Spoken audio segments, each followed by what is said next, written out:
Revenge with Karen. I smell jet fuel the way other women smell fear.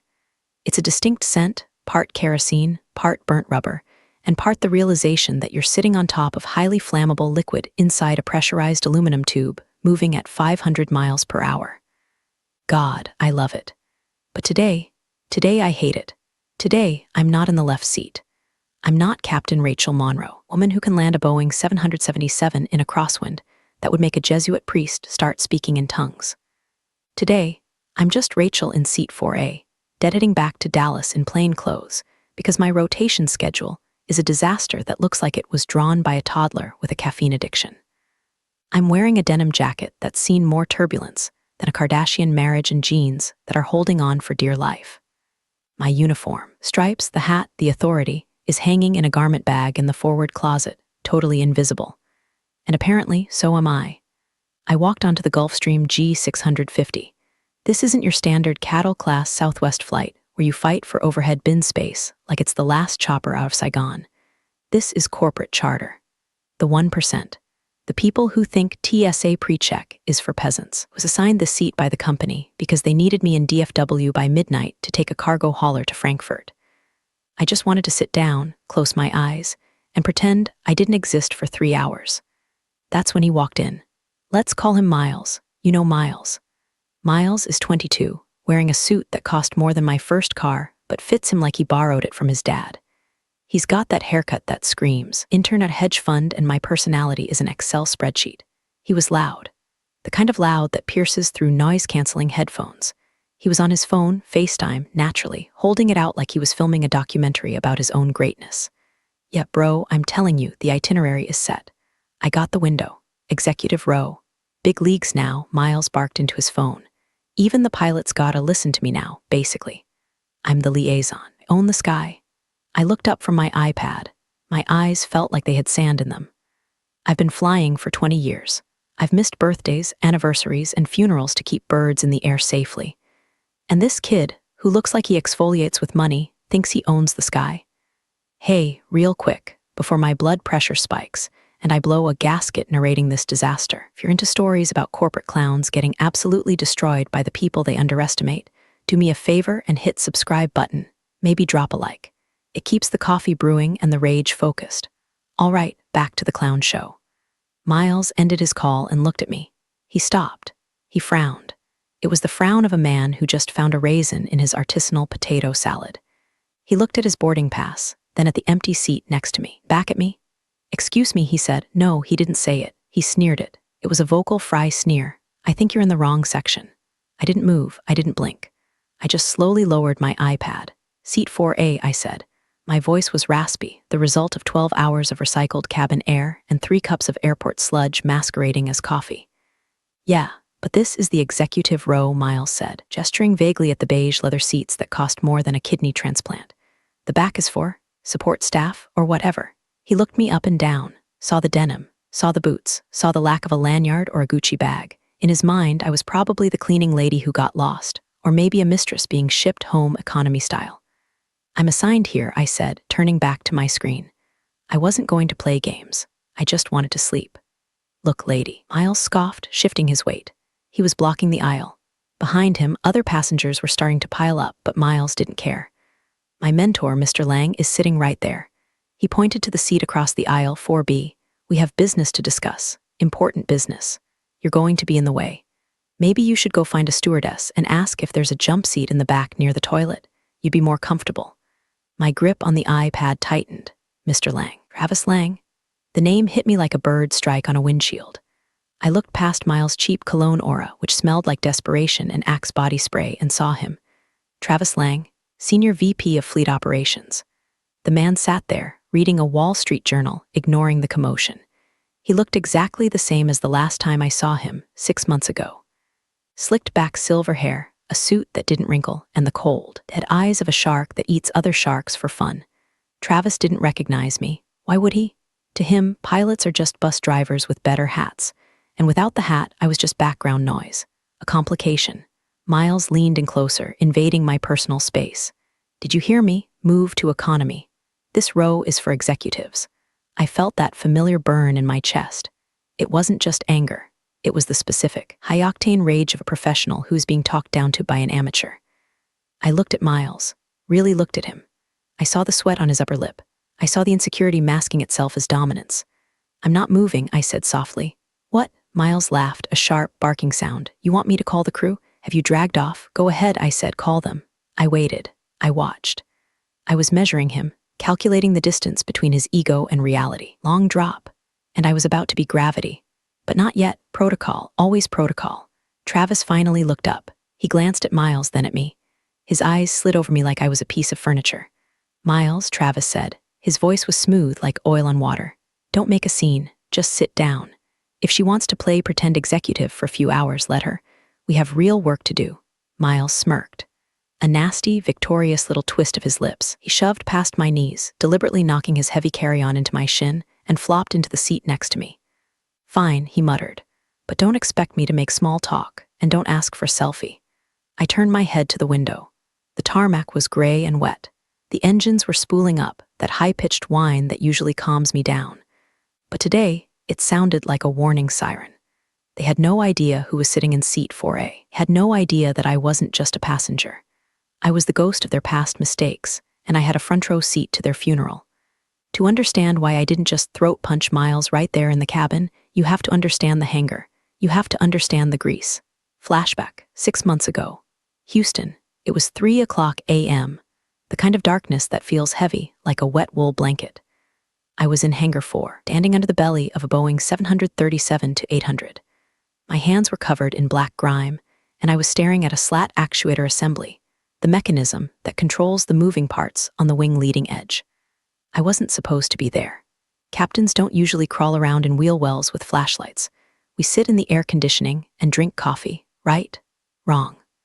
I started as a mechanic in the Air Force before I ever learned to fly. I know what a plane looks like when it's sick. And this bird, she was terminal. I had flown her in from Chicago earlier that night. The controls felt mushy. There was a vibration in the yoke during descent that shouldn't have been there. A subtle shudder, like a shiver running down a spine. Most pilots would have written it off as turbulence or wind shear. But I knew better. The machine talks to you if you listen, so I went down to check. And what I found made my blood run cold. Maintenance log said the slat actuators had been replaced 3 weeks ago. Brand new OEM parts. Signed off, stamped, approved. But when I shone my flashlight on the serial numbers, they were worn, scratched. There was corrosion on the mounting bolts that takes years to accumulate. These weren't new parts.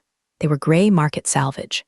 Junk pulled off a decommissioned plane in a desert boneyard, polished up, slapped onto a passenger jet carrying 180 souls.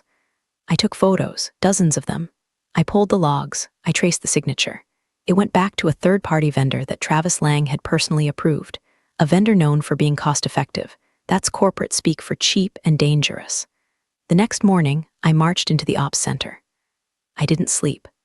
I slammed the file onto the desk of the chief pilot, demanding a meeting with fleet ops. Travis Lang walked in 20 minutes later. He didn't look at the photos. He didn't look at the corroded bolts. He looked at his watch. "Captain Monroe," he said, his voice dripping with that patronizing calm that makes you want to commit felonies. "You're tired. You've been flying back-to-backs. You're seeing ghosts."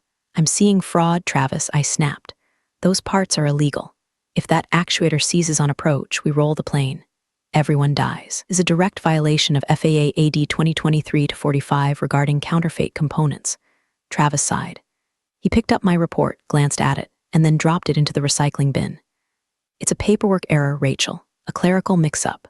The parts are certified. We have the certificates." "The certificates are fake," I yelled. I never yell, but I was shaking. "I saw the rust, Travis. You can't fake rust." He stepped closer to me. He lowered his voice. "We are in the middle of a merger, Rachel. The stock price is sensitive. We don't need hysterical pilots running around screaming about rust. We need team players. Are you a team player, or do you need some time off? Maybe a psychological evaluation? Stress leave?" There it was. The threat. The gaslighting. He was telling me that if I pushed this, he wouldn't fire me for being a whistleblower. That's illegal. No, he'd ground me for being mentally unstable, ruin my medical certification. He'd take my wings.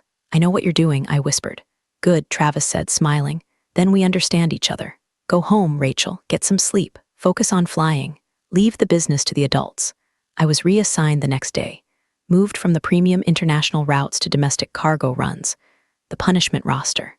The report disappeared. The plane kept flying. I sat in my car in the parking lot that day and cried, not out of sadness, out of impotent radioactive rage. I swore then that I would nail him. I didn't know how and I didn't know when. I just knew that physics always wins in the end. You can cheat the logs, but you can't cheat gravity. Back in the Gulf Stream, present day. I looked at Travis across the aisle. He was sipping a sparkling water, looking so clean, so respectable. He had risked hundreds of lives to save 12% on quarterly maintenance costs. He had gotten a promotion for it. Miles kicked my foot again. Hey, do you have a charger? My battery is dying and I don't want to dig in my bag. I looked at the intern, the spawn of the system that created Travis. No, I said, I don't. I touched the pocket of my denim jacket. Inside, resting against my heart, was a small encrypted USB drive. It wasn't a charger. It was a grave, and I was about to start digging. The cabin stewardess, a young woman named Sarah, who looked like she was trying very hard not to scream into a pillow, brought the drinks. Miles didn't say thank you. He just snatched the crystal tumbler of scotch, at 10 o'clock a.m., mind you, and swirled it around like he was auditioning for a villain role in a Bond movie. So, Mr. Lang, Miles started, his voice loud enough to be heard in the cockpit. About the Omega contract. I was looking at the specs you sent over. Defense sector requirements are rigorous. Travis put down his paper. He looked annoyed that Miles was speaking, but he indulged him. Mentoring the youth or whatever. Rigorous is a word for lawyers, Miles. In operations, we deal in realities. What's the reality of the supply chain right now? It's choked, Miles recited, clearly parroting something he heard on CNBC. Titanium shortages. Lead times are out 6 months. Exactly, Travis nodded. The client needs the retrofit done in 2. So, if the OEM titanium is 6 months out, but we need to deliver in 2, what do? I froze. I was staring at my iPad, pretending to play Candy Crush, but every muscle in my body was tuned to their frequency. This was it. This was the playbook. We source alternatives, Miles asked, grinning. He felt smart. He felt like he was part of the inner circle. We find legacy stock, Travis corrected. There's a supplier in Arizona. They have surplus titanium sheeting from the 90s. It's not certified for the new stress loads, technically. The metallurgy is slightly different, but he swirled his water. It looks the same. It weighs the same, and it's available today. And the certification? Miles asked, lowering his voice to a conspiratorial whisper that was still completely audible. We have a guy, Travis said dismissively, a consultant. He handles the paperwork bridging, creates a historical trail. It satisfies the auditors. My stomach turned. Historical trail, that was code for forgery. They were doing it again. But this wasn't just commercial jets this time. Defense sector, they were talking about military contracts, government planes, soldiers. That's genius, Miles said, his eyes wide with adoration. That saves, what, $2 million on the bottom line? 4, Travis corrected. And it hits this quarter's bonus pool. High five, boss, Miles said, actually raising his hand. Travis ignored the high five, but he smirked. I felt a cold sweat break out on the back of my neck. This was bigger than I thought. Travis wasn't just a corrupt middle manager, he was a systemic infection. He was teaching this kid, this blank slate of an intern, that fraud is just business strategy. Miles leaned back, flushed with the thrill of white-collar crime. He turned to me, needing someone to witness his ascent to power. You hear that? Asked me, slurring slightly from the scotch. That's how the big dogs eat. You probably worry about coupons at the grocery store. We worry about millions. Sounds risky, I said, keeping my voice flat. Using old parts for new planes. Miles laughed. Risky? Lady, life is risk. You think the guy flying this plane cares where the bolts came from? He just pushes buttons. We're the ones who make it happen. We're the visionaries. The guy flying this plane just pushes buttons. I looked at the cockpit door. Behind it were 2 pilots, likely focused on the weather radar, checking fuel flows, monitoring the hydraulic pressure. They were trusting the machine, trusting the maintenance, trusting Travis. You seem very confident, I said. Confidence is key, Miles said, winking. Mr. Lang says that if you act like you own the place, nobody questions you. It's all about perception. Perception is reality. Pulled a USB stick out of his pocket and twirled it in his fingers. All the specs are on here, the legacy data. I'm supposed to upload it to the secure server when we land. Rewrite history, baby. He dropped the USB stick. It clattered onto the console between us. Whoops, he giggled, slippery little sucker. He fumbled for it, his coordination failing him. It slid down the side of the seat, wedging near my hip. Get that for me, would ya? He commanded, snapping his fingers at me. I looked at the drive, black plastic, unassuming. Inside that little stick was the smoking gun, the proof of intent, the historical trail. Sure, I said. I reached down. My hand brushed the cool plastic. I didn't hand it to him immediately. I held it for a second. "Here," I said, handing it back. But not before I memorized the brand and the scratched logo on the side. Not before I realized that Miles, in his arrogance, was the leak I had been waiting for. "Thanks," he grunted, shoving it back into his pocket. "Try to be useful, right? That's your role, my role," I repeated quietly. Right, the plane banked. We were climbing through 10,000 feet. The seatbelt sign dinged off. Travis stood up and stretched. "I'm going to use the lavatory." "Miles, don't talk to the help. It discourages them." Travis walked past me. He didn't even look down. I waited until the lavatory door clicked shut. I unbuckled. "Where are you going?" Miles asked, suspicious.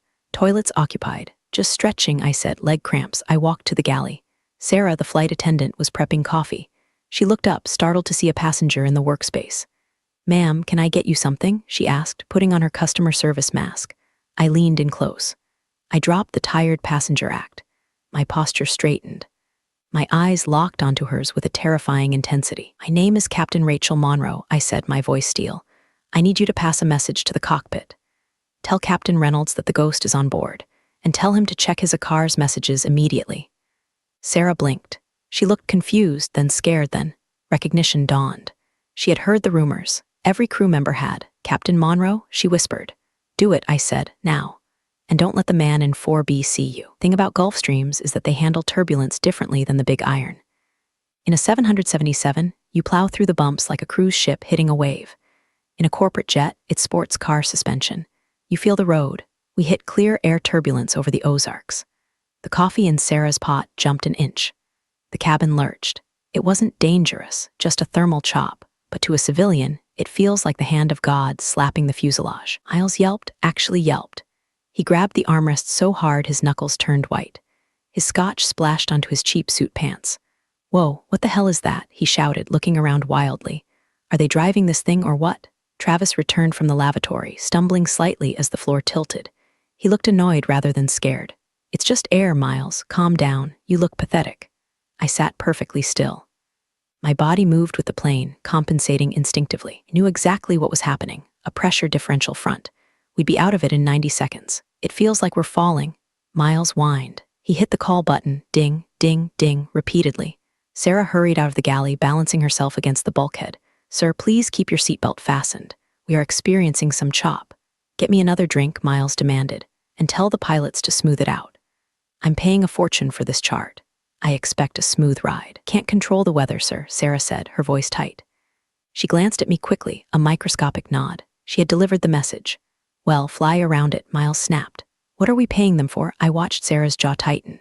She was young, maybe 24. She didn't deserve this abuse from a glorified coffee fetcher in a suit. "Sir, the captain has the seatbelt sign on." "I cannot serve beverages right now," Sarah said firmly. Miles unbuckled. "This is ridiculous. Go tell them myself." He started to stand up. The plane dropped 50 feet in a sudden downdraft. Miles went weightless for a split second, then slammed back down into his seat hard. "Sit down, you idiot," I barked. It came out before I could stop it.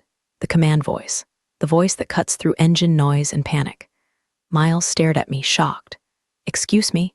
Who do you think? You're unsecured in a pressurized tube navigating a convective system," I said, eyes drilling into him. "Sit down, buckle up, and shut your mouth before you break your neck, and I have to fill out the paperwork." Travis looked at me then, really looked at me. For the first time, the tired woman in denim filter slipped. He saw the eyes. He saw the cadence. He recognized the tone, even if he didn't place the face yet. "You know a lot of technical terms for tourist," Travis said slowly. "I watch a lot of Discovery Channel," I lied, leaning back. "Buckle him up, Travis. He's a liability." Travis stared at me for a beat longer, suspicion clouding his shark eyes. Then he turned to Miles. "Do as she says, you're embarrassing me." Miles sulked, clicking his buckle. "Whatever. Service on this flight is trash anyway." The cockpit chime rang, a distinct two-tone pattern. Sarah picked up the interphone in the galley. She listened, said yes, Captain, and hung up. She walked down the aisle past Miles and stopped at my seat. She held a tray with a single glass of water and a napkin. "For you, ma'am," she said. "I didn't order water," I said. "Compliments of the flight deck," she said softly. I took the napkin. On the underside, written in ballpoint pen, were coordinates and a frequency, and 2 words, "We are listening." I wiped my mouth with the napkin, concealing the text. I checked my watch. We were 40 minutes out from Dallas. I pulled out my phone. I wasn't on the plane's Wi-Fi. goes through the corporate server, which Travis monitors. I was using a portable satellite hotspot I keep in my bag. Slow, expensive, but completely untraceable. I logged into the encrypted messaging app. User, Ghost Actual 2. FAA Watchdog 01 message. Target is active. Admission of guilt regarding legacy parts on Omega contract recorded verbally.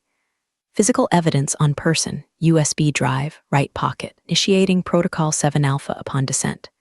The reply came 10 seconds later. User, FAA Watchdog 01 message, Protocol 7 Alpha authorized. Ground team is staging. Do not engage until wheels down unless safety is compromised. Note, Travis Lang just flagged in the system. He attempted a remote login to the maintenance server 5 minutes ago. He's trying to scrub the logs remotely. I smiled. I was trying to cover his tracks because I had spooked him. But he was too late. The logs he was scrubbing were the decoys I had planted in the system months ago before I left. The real logs were on a hard drive in a safety deposit box in Austin. He was scrubbing a ghost. Hey, Miles said, leaning over. Who are you texting? Your boyfriend? Tell him you're sitting next to a future CEO. I looked at Miles. I looked at the little bead of sweat rolling down his temple. I'm texting my travel agent, I said. Booking a surprise for you. Oh yeah? Miles grinned. Strippers? Something like that, I said. Lots of flashing lights. You'll love it. Travis was agitated. My comment about breaking his neck and the technical jargon had unsettled him. He opened his laptop. I saw him furiously typing, his brows furrowed. He was trying to access the company network. Damn it, he muttered. Server is lagging. He hit the call button again. Sarah appeared instantly. She was enjoying this now. She knew the power dynamic had shifted, even if she didn't know the full scope. Yes, Mr. Lang, the Wi-Fi is throttling me. I need the priority code, Travis demanded. The crew bandwidth. I'm sorry, sir, that bandwidth is reserved for flight operations and safety communications only, Sarah recited perfectly. I am the Senior VP of Fleet Ops, Travis hissed. I am safety communications.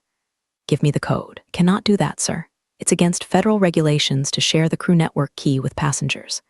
Travis's face turned a shade of purple that matched his tie. He reached into his jacket pocket and pulled out a lanyard. It wasn't his standard corporate ID. It was a red badge with a metallic chip. An all-access tarmac security badge, the kind that gets you into secure server rooms, cockpits, and bypassing TSA. Do you see this? Travis growled, waving the badge in her face. This is a level 5 override. I authorize myself. Now go tell the captain to open the port, or I will have your job before we land. Sarah hesitated. She looked terrified. That badge was serious business. Using it to get faster Wi-Fi to scrub illegal logs, that was a felony. I needed that badge number. I lifted my phone, pretending to take a selfie. Ugh, the lighting in here is terrible, I said loudly, angling the phone so Travis and the badge were in the background. Click. I checked the photo, crystal clear. The ID number on the red badge was visible. Sir, I said, dropping the phone, you're scaring the flight attendant. Is that really necessary? Travis whipped his head toward me. Shut up. You have no idea what is happening here. I think I do, I said calmly. You're trying to bypass the firewall because you're worried about what the auditors are going to find in the morning. You're bullying the crew to do it. Travis went still. The silence in the cabin was deafening, louder than the engines. Who are you? He whispered. You're not a deadhead. You're not support staff. He stood up. He was big and he was cornered. Miles, get her phone. What? Miles blinked, looking up from his empty glass. She took a picture. Get her phone, now, Travis shouted. Miles scrambled up, clumsy and aggressive. Give it here, lady. This was it, the physical confrontation. I didn't move. I stayed seated, buckled in. Miles, I said, my voice dropping an octave into pure command. If you touch me or my property, you will be committing federal assault aboard an aircraft. That carries a mandatory 10-year sentence. Sit down. Miles hesitated. He looked at Travis. He looked at me. The fear of prison battled with the fear of his boss. She's bluffing, Travis yelled. Grab it, Miles lunged. I didn't strike him. I didn't need to. I simply unbuckled, stood up in one fluid motion, and utilized a simple wrist lock I learned in SEER training. I twisted his arm behind his back and shoved him face first into the leather seat. Oh, Jesus, my arm, Miles screamed. I told you, I said, leaning close to his ear. I'm not a tourist. I shoved him back into his seat. Sarah, I called out. Yes, Captain, Sarah responded automatically. Travis heard it. Captain. His face went pale. Blood drained out of him so fast he looked like a wax figure. He collapsed back into his seat. Monroe, he whispered. Rachel Monroe. Hello, Travis, I said. Enjoying the flight? The intercom crackled. Cabin crew, prepare for landing. We are on final approach. I sat back down. I smoothed my denim jacket. You might want to put that badge away, Travis. Although I already sent the photo to the FBI, so I guess it doesn't matter. Travis stared at me, didn't speak. He looked like a man watching his own execution. While the plane descended through the cloud layer over Dallas, let me explain how we got here. After Travis buried my report and reassigned me, I didn't just sulk. I went to work, but I didn't go to HR. HR works for the company. HR protects the company from you. I went to the FAA, but here's the catch. The FAA moves at the speed of government, which is to say, glacial. If I just filed a report, Travis would have years to bury it, bribe people, or fix the evidence. I needed to catch him in the act. I needed a hot crime. I spent my nights going through the trash, digital and physical. I cultivated contacts. I found out about the Omega contract. I found out about the legacy parts scheme. But it was all hearsay. I needed him to attempt a breach. I worked with a contact at the Department of Homeland Security, set up a conditional watch list entry for Travis Lang. It's a special kind of hell. It means you're allowed to fly, unless a flight crew member flags suspicious behavior in real time. If that flag is thrown, the status changes from monitor to detain. It's a trapwire, and Travis just tripped it. By flashing that unauthorized Level 5 badge, he committed a specific crime. Attempted interference with flight crew operations using falsified credentials. Ordering Miles to take my phone, he added conspiracy to commit assault. And the kicker, the legacy parts conversation. I didn't just hear it. My iPad wasn't off. It was recording high-fidelity audio, every word about the titanium, every boast from Miles, every crooked instruction from Travis. I had sent the audio file to the cloud the moment we hit 10,000 feet. It was already in the inbox of the Inspector General.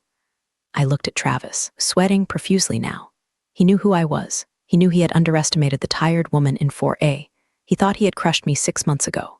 He thought I was just a mechanic who got lucky with a pilot's license. He didn't know that I have a master's in aviation law.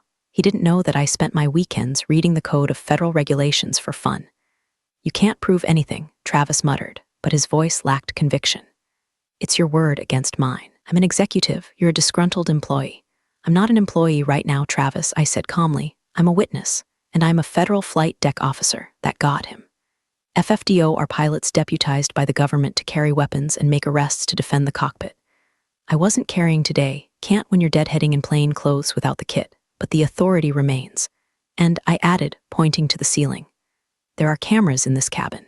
Did you forget? Had them installed to monitor the staff, to make sure they weren't stealing the expensive scotch. Travis looked up at the tiny black dome in the bulkhead. He looked back at me. He looked sick. You set me up, he hissed. No, I said. I just sat in a seat. You did the rest. That's the beauty of it, Travis. You're so arrogant, so convinced of your own invincibility, that you didn't even check who was sitting 3 feet away from you before you confessed to a felony. Miles was sobbing quietly in the window seat. I'm just an intern, he whimpered. I didn't do anything. I just wanted a job. You wanted to be a big dog, I said coldly. Well, welcome to the kennel. The landing gear thunked down. The wind noise increased. We were 5 minutes from touchdown. I unbuckled. Sit down, Travis yelled. We're landing. I have work to do, I said. I walked up the aisle. Sarah stepped aside, looking at me with awe. I knocked on the cockpit door. Specific knock. The door clicked open electronically. I stepped into the flight deck. The sudden change in noise, the hum of the avionics, the radio chatter, washed over me like a baptism. Captain Reynolds was in the left seat. First Officer Chang in the right. They turned to look at me. Captain Monroe, Reynolds said. He was an older guy, ex-Navy, solid. We got the message. The ghost is in the machine. He flashed a Level 5 badge, Bob, I said. He ordered the intern to assault me. Reynolds whistled low. Level 5? I don't even have a Level 5. That's board of directors stuff, or stolen. Stolen, I confirmed, or counterfeited, same as his airplane parts. Tower just cleared us for the remote apron, Chang said, tapping the FMS. Police are waiting. FBI too. Good, I said. I'm initiating the blacklist protocol. Code red. Code red confirmed, Reynolds said. He toggled the radio. Tower. This is Gulfstream 6 Alpha Yankee. We are declaring a security situation on board. Requesting immediate law enforcement meet at the stand. Passenger in 4 Bravo is non-compliant and holds unauthorized security credentials. Copy that, 6 Alpha Yankee. Police are rolling. I stood in the jump seat area behind them as we touched down. The tires screeched against the concrete. The reverse thrusters roared. It was the sound of justice. I looked through the cockpit door window back into the cabin. Travis was frantically texting.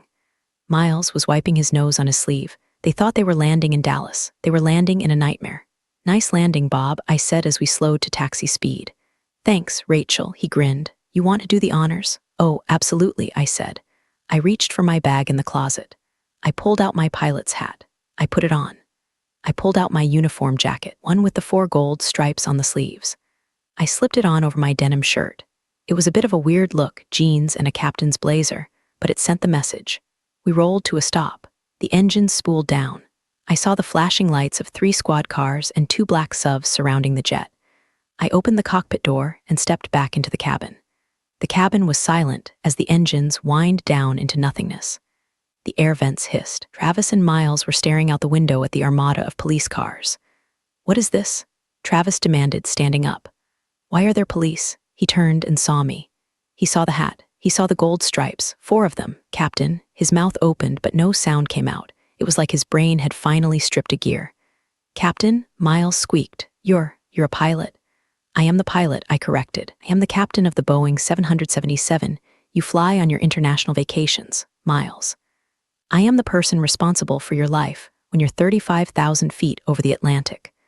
I walked toward them. I felt 10 feet tall. Travis Lang, I said, my voice echoing in the small cabin. You are under arrest for violation of Federal Aviation Regulations, Part 1542, possession of counterfeit security credentials, conspiracy to defraud the U.S. government, and assault on a federal flight deck officer. You can't do this, Travis stammered. He looked small now. The shark had become the bait. I'm the VP. I sign your checks. Not anymore, I said. The cabin door opened.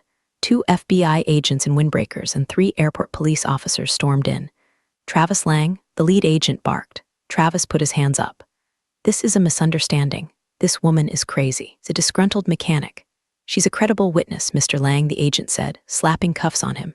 And we've been listening to your audio recording for the last 20 minutes. Historical trail, we're going to have a long talk about that. Travis looked at me as they dragged him past. There was no anger left in his eyes, just shock. He had built a world where he was untouchable, where rules were for other people. And I had just burned it down with a cell phone and a denim jacket. They went for Miles. Wait, I'm just an intern.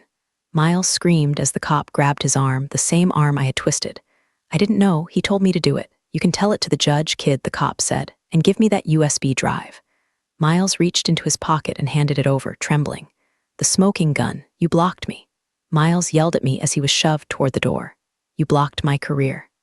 I saved you from becoming him, I said, pointing at Travis's retreating back. You should thank me. He didn't thank me, he cried. The cabin cleared out. It was just me, Sarah, and the pilots.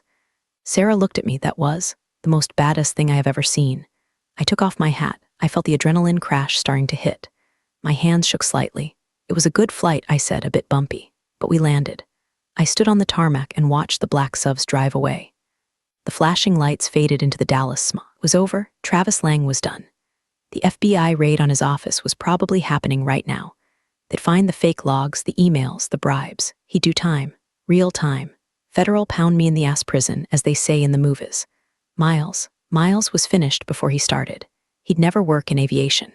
He'd probably go back to his dad's hedge fund and tell stories about how he was cancel cultured by a crazy feminist pilot. Let him talk. Industry knows, the industry talks. He's radioactive. I walked back up the stairs to grab my bag. You okay, Rachel? Captain Reynolds asked. He was filling out the logbook. Yeah, I said. Just tired, Bob, just tired. You going to report this flight time? He joked. Nope, I said. I was just a passenger, seat 4A. I left the airport. I didn't go home. I went to a hotel near the airport. The kind with heavy curtains and a bar that stays open late. I checked in. I went to my room. I didn't turn on the lights. I just walked to the window and looked out at the runway lights. The endless stream of planes taking off and landing. The red and white strobes piercing the darkness.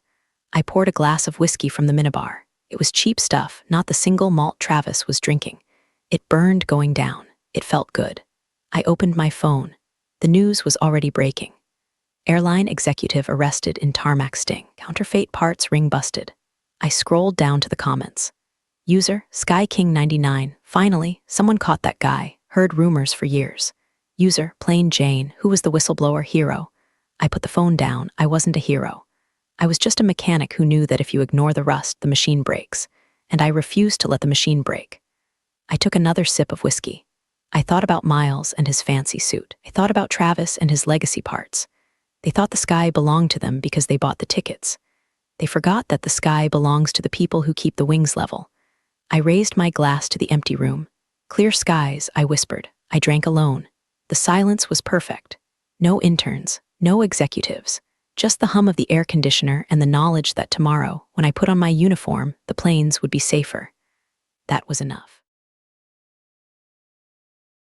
Careers are built on emails, but reputations are built on choices. Today's story showed how fast those choices come back around. I'm glad you stayed till the end. See you in the next one.